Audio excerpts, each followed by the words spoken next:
One of the best ways to get started with your journey mapping in JourneyTrack is by using a workshop.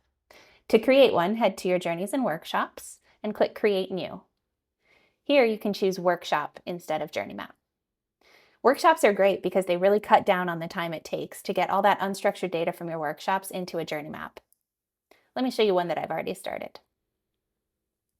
As you can see in your workshop, you've got a bunch of green bars here that will ultimately be the steps in your journey map.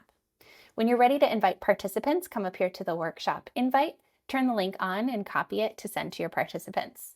Anyone with the link can click it and come in and fully participate in the workshop without any logins required.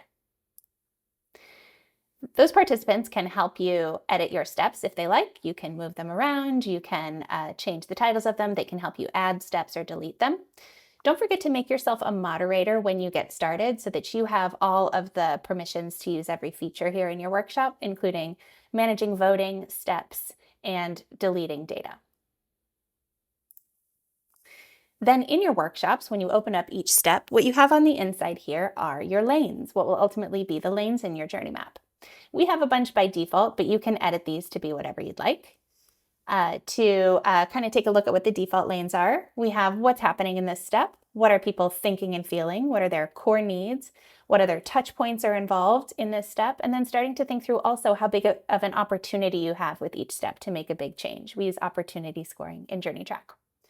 And when you open up each of these lanes, what you have on the inside are a bunch of fields that are really similar to those sticky notes that you're used to in journey mapping workshops. So you can have all of your participants click into these, add new ideas. Everyone can add their ideas all at the same time. You get a nice long list of ideas. I only have 3 in this example, but you get the idea.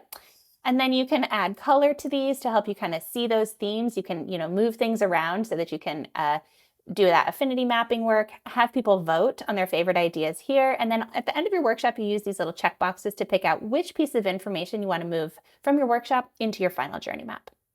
It works the same for the rest of your lanes. The presumptive opportunity score is a pretty fun one where your participants can actually vote on how important and how satisfied they feel participants are with each step.